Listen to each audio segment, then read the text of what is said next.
Well, good, I guess it's evening almost, everybody. My name is Deyanira Nevarez Martinez, and the name of my project is Identifying Segregated Housing Patterns in Pima County, Arizona, using the Data Index and Geospatial Analysis.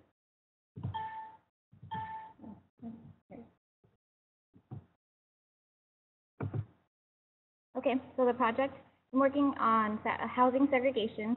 So we often think, oh, we passed the the Fair Housing Act 40 years ago. We should be doing very well. We're actually not doing that well.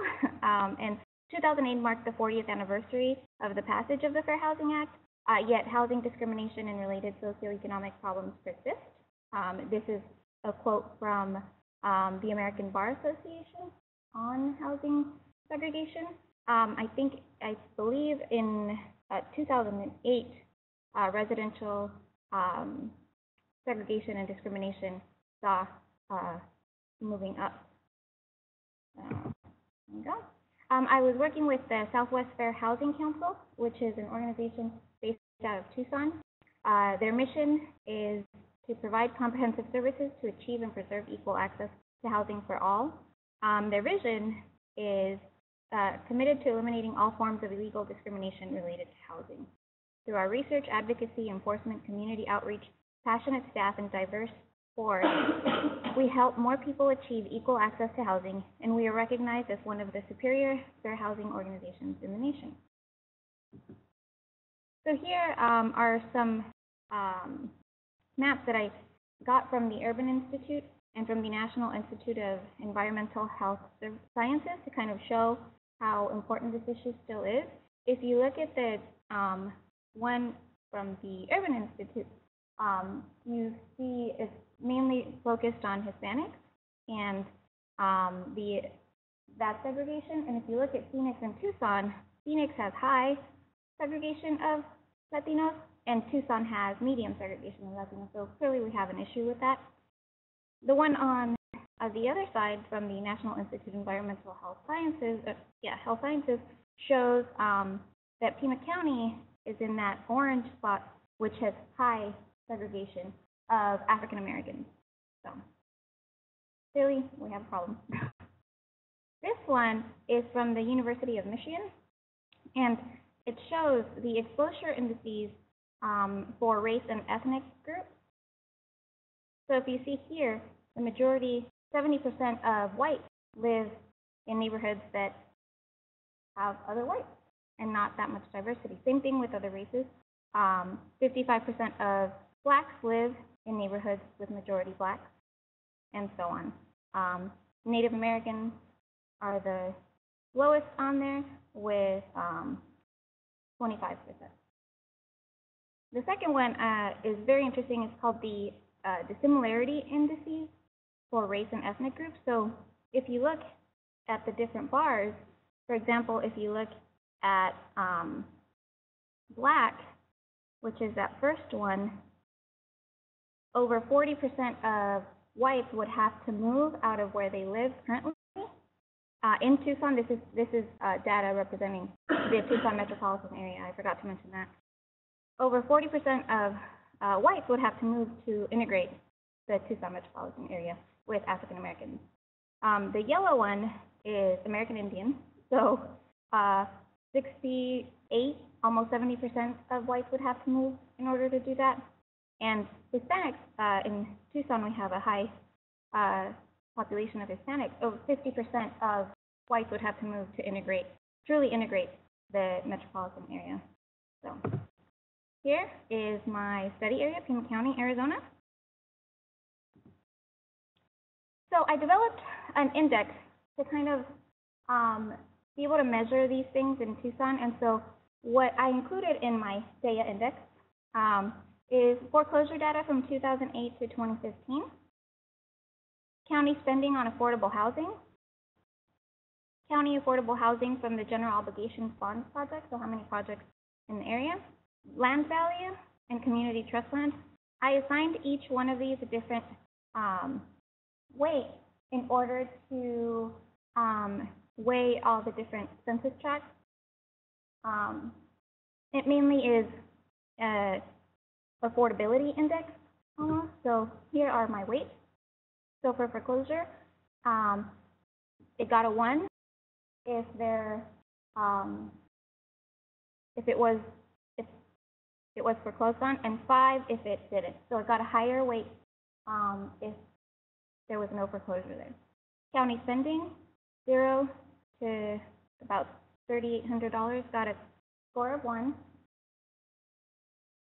3,800 to 97, a score of 3. And then the highest levels of spending, these numbers I got from the county.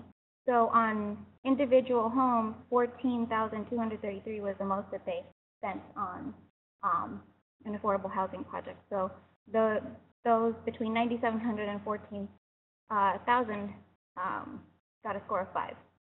So with the bond projects, if there was bond projects in the area, got a score of 5, and if it didn't, it got a score of 1. With land values, the score of 5 was actually in the middle, in the more affordable section. The really low land values got a score of 1, and then the really high values got a score of 3. And if they were part of the community trust land, it got a 5, and if it wasn't, it got a 1. So here is the high affordability areas. I highlighted them in red because there's not that many, and I wanted you to be able to see them. If you know Tucson, you can see there the I-10. So a lot of them are along the I-10 and then south of where it merges with the 19, so the southern portion of Tucson.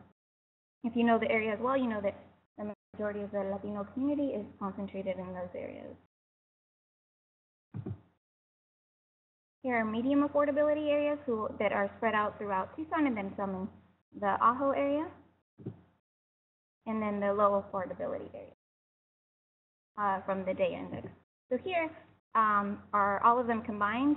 You see that the yellow and green, the low affordability areas, overpower the red, and you can't really even see it.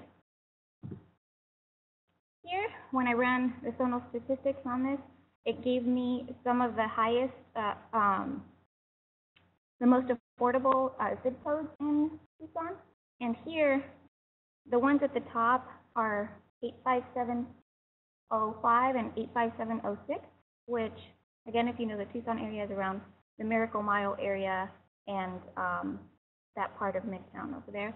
And this little strip right here, right under that, is a little bit north of the U of A, northwest of the U of A, and then southern Tucson under there.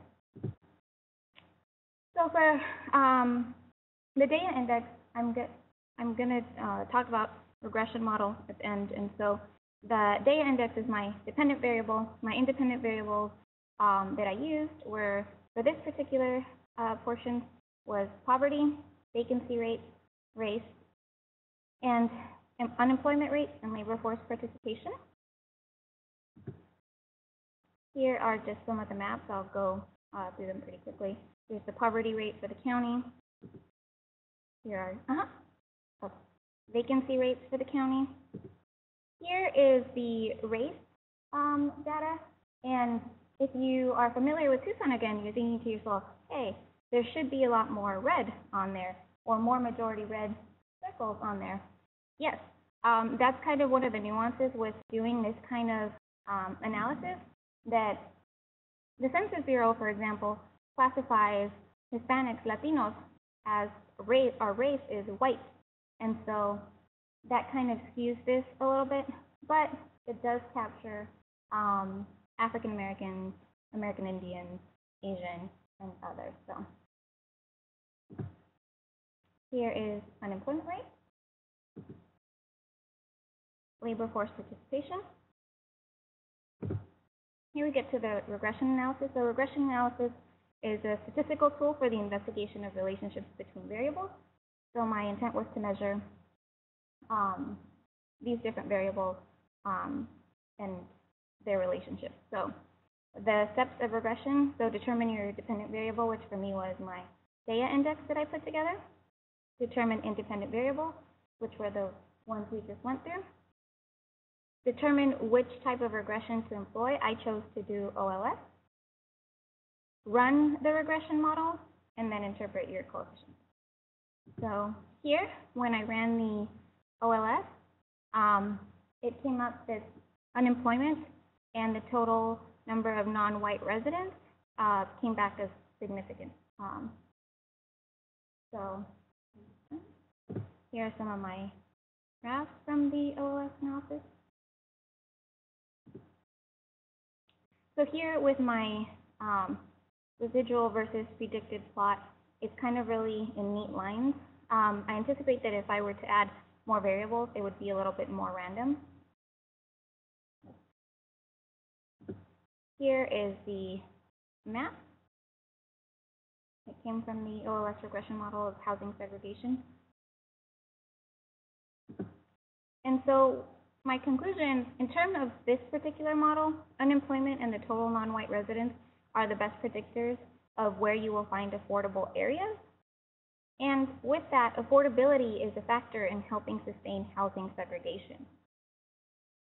Other factors may influence as well, and you can add an infinite number of variables. One of the things that, for me, really stood out here was that while you could say, well, duh, affordability is a factor in helping sustain housing segregation, we've been trying. We have affordable housing projects that we do through cities and counties. And on top of actually building the infrastructure, there are other programs. We talked about how the Fair Housing Act is 40 years old. There are Clinton-era programs like Section 8 vouchers, which are supposed to help with this, that are about 20 years old, that are also clearly still not helping as much as they should. So there's more work to be done there. So does anybody have any questions? Yep. So, I have a question. Can you go back?